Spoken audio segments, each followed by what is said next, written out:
আসসালামু আলাইকুম ওয়া রাহমাতুল্লাহ। বিডি মেজারমেন্টের একটা নতুন টিউটোরিয়ালে আপনাদেরকে স্বাগতম।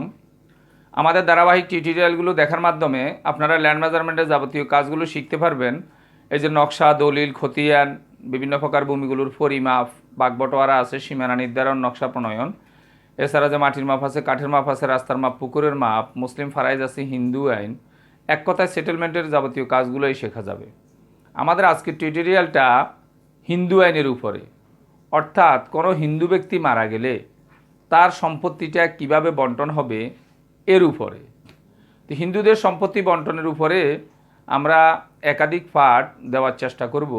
আজকে আমরা প্রথম পর্বে একবারে প্রাথমিক লেভেলের বেসিক কিছু কথাবার্তা আলোচনা করার চেষ্টা করব। তো এক নম্বরে হলো হিন্দু আইনটা মৌলিকভাবে দুই ভাগে বিভক্ত। একটাকে বলে মিতক্ষরা আইন আর একটাকে বলে দায়ভাগ আইন। মিতক্ষরা আইন ভারতের পশ্চিমবঙ্গের প্রদেশ ব্যতীত সমগ্র ভারতে এবং পাকিস্তানে মিতক্ষরা আইনটা প্রচলিত। বাংলাদেশে এবং পশ্চিমবঙ্গে দায়ভাগ আইন বলবৎ।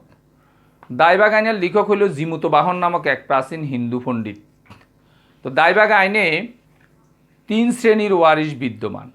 এক নম্বর ওয়ারিশকে বলা হয় সপিণ্ড।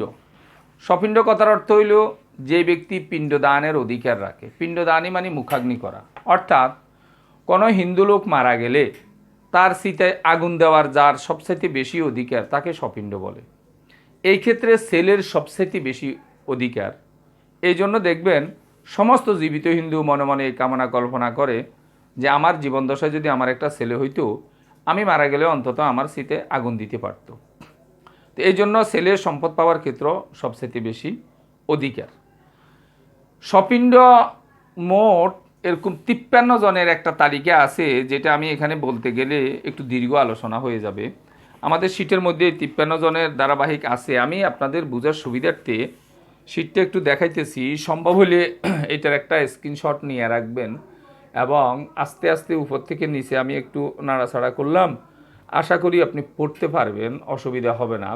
এটার এই 53 জন আপনি আপনার সুবিধা মতো এই তালিকাটা একটু পড়ার চেষ্টা করবেন। এখানে দেখবেন অগ্রাধিকার সবচেয়ে বেশি পুরুষদেরই, মহিলারা অনেক শেষ দিকে আসি এরকম সম্পত্তির ওয়ারিশ হয়, সম্পত্তির এরকম অধিকার হয়। এই 53 জন এখান থেকে একটু দেখার চেষ্টা করবেন। তো এক নম্বর ওয়ারিশ হলো সপিণ্ড। এরপরে হলো সাকুল্য।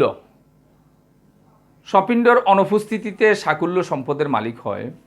ভাইয়ের ছেলে, ভাতিজা এরা এরকম সাকুল্যের মধ্যে গণ্য। সপিণ্ড না থাকলে পরবর্তী স্তরের নিকট আত্মীয়রা এরকম সাকুল্যের মধ্যে পরবর্তীতে এরকম গণ্য হবে। এরপরে 3 নম্বর শ্রেণীর ওয়ারিশ যেটা, সেটাকে সমানোদক বলে। সমানোদক মানে দূরবর্তী শ্রেণীর ওয়ারিশ। ধরেন এটারে সাধারণত অপরিচিত বন্ধু বিশেষ এরকমও বলা হয়।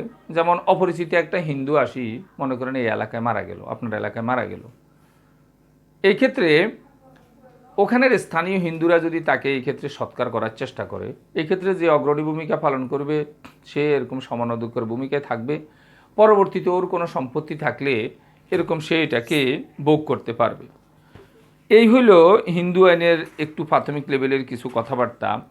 পরবর্তীতে আমরা এরকম আরও বিস্তারিত কিছু এরকম ডিপলি হিন্দুদের সম্পত্তি কীভাবে বন্টন হয়, কে পায়, কে বঞ্চিত হয়, হ্যাঁ, সম্পত্তির মৌলিকভাবে যেই বন্টন এবং কীভাবে বন্টন করা হয়, এগুলি নিয়ে একটু ধারাবাহিকভাবে সামনের দিকে ভিডিও দেওয়ার চেষ্টা করবো ইনশাল্লাহ। আমাদের আজকের টিউটোরিয়ালটা এই পর্যন্ত থাকবে। আশা করি ভিডিওটা আপনাদের ভালো লাগবে। ভিডিওটি ভালো লাগলে লাইক, কমেন্ট এবং শেয়ার করবেন। আর আমাদের এরকম ধারাবাহিক ভিডিওগুলো পাওয়ার জন্য চ্যানেলটাকে সাবস্ক্রাইব করবেন। এই আশাবাদ ব্যক্ত রেখে আজকের টিউটোরিয়ালটা এখানে শেষ করছি। আল্লাহ হাফেজ।